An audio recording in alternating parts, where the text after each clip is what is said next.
Bonjour à tous, ici Pierre pour vous présenter une exposition toute particulière regroupant toute la culture japonaise, la Japan Expo. Dans cette vidéo, nous allons interviewer des cosplayers et vous montrer toutes les facettes de cette Japan Expo. Je passe maintenant l'image à Marwan qui va nous interviewer quelques cosplayers. Donc là, je suis à présent avec Nicolas, Luca et Etienne. Bonjour. Bonjour. Bonjour. Je suis avec Clémence et Marine. Je suis avec Alexandre. Je suis avec Clément. Je suis avec Vincent et Elisa. On est donc avec Nicolas et William. Je suis avec Fabrice. Quel personnage avez-vous représenté avec ce cosplay? Alors moi c'est Petelgus dans Re:Zero.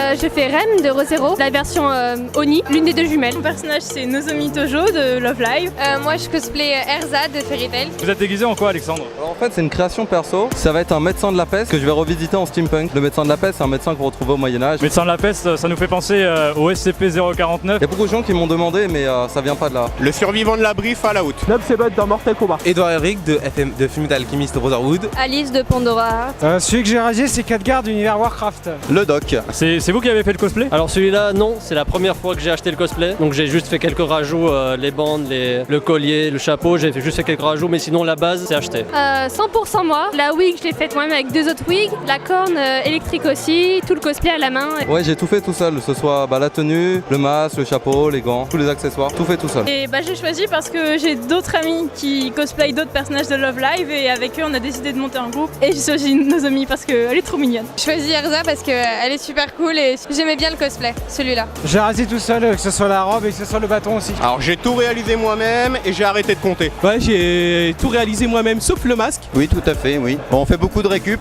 Le plus dur sur celui-là, alors ça c'était pas compliqué, celle-là je l'avais acheté aux États-Unis. J'ai toujours adoré le film et quand j'avais été au studio Universal, ils vendaient de la déco dont les plaques, donc bien sûr j'avais acheté. Donc ça c'est le véritable almanach avec les pages à l'intérieur. Bon ça c'est une télécommande bidouillée avec un tournevis, on fait beaucoup de bidouillage. Oui. Tout à fait. Moi je passais par la recherche tout d'abord, en voyant différents cosplays d'Edouard Elric. Après par la couture qui est vraiment le plus simple. Pour Edouard Elric c'est juste 2 morceaux et après que du noir.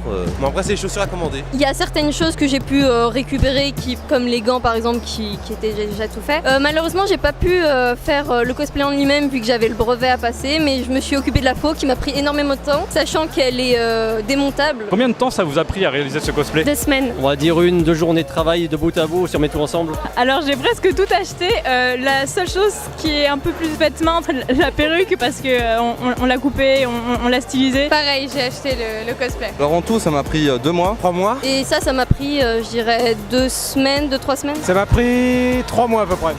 Ça fait 1 an que je suis sur celui-là. Un an on va dire. Le plus dur ça a été pour ma fille de retrouver un caméscope et un Walkman des années 80. Que pensez-vous de cette édition, donc cette 18e édition de la Japan Expo? Il fait très très chaud, Il fait moins chaud que l'année dernière quand même. mais sinon c'est cool. Enfin, je veux dire, on se retrouve entre cosplayers, on partage tous la même passion. Plus de monde je trouve que l'année dernière. J'ai juste passé comme ça pour faire les photos mais sinon pas plus que ça. C'est le premier jour qu'on est venu ici cette année. On a l'impression qu'il y a plus de place quand même pour bouger que cette fois, que les autres années. Je trouve ça un peu plus sympa que les autres années. Cette année on a utilisé les vestiaires, je trouve que c'était vraiment pas mal, très accessible. Comme on arrivait tard, on n'avait pas trop de file d'attente, ce genre de choses, mais les contrôles se sont vraiment bien faits, c'était vraiment sérieux. J'ai exactement le même avis que mon ami Nico, c'est que je me sens mieux cette année dans la Japan, on se sent moins serré dans les allées, on sent qu'il y a eu une amélioration par rapport aux années précédentes. C'est vraiment sympa. Aujourd'hui en fait c'était surtout pour le cosplay que je suis venu. Je mets mon cosplay mais j'étais venu hier, il y a pas mal de choses à faire, que ce soit pour les jeux vidéo, culture japonaise. Pas mal du tout. L'ambiance, les potes qu'on se fait ici, mine de rien, il y en a pas mal. Les nouveaux cosplays, les nouvelles sources d'inspiration, etc. quoi. Voilà donc ouais je partage le même avis. Tout est là donc toutes les années ça se renouvelle donc. Si on apprécie, oui on a plutôt apprécié. Ça fait des tours de magasins et de dédicaces quelquefois. À l'époque je faisais pas du tout de cosplay mais je pratiquais les arts martiaux. Et une amie m'a dit viens sur Paris, toi qui adores l'Asie, ça va te plaire. Donc on est arrivé avec ma fille en kimono, avec à l'époque on avait droit aux armes, donc katana, nunchaku, shuriken, voilà. Et en arrivant, on a été surpris de voir débarquer Batman, Iron Man, Star Wars. Donc là, les 4 jours, on a 4 codes cosplay différents tous les jours. Petite dernière question un peu fun. Un petit mot en japonais? Tashinoname wa Koremansu desu. Ça veut dire? Je m'appelle Clémence. Je sais pas parler japonais. Nesama, ashiteru. Je suis pris au dépourvu mais... Konnichiwa c'est en chinois japonais. Je sais pas. Non. Itadekimasu. Je sais pas. Je pense que je vais m'abstenir, plutôt. Tomo arigato. Ich, ni, san, shi, go. Voilà. J'ai fait de l'aïkido en fait.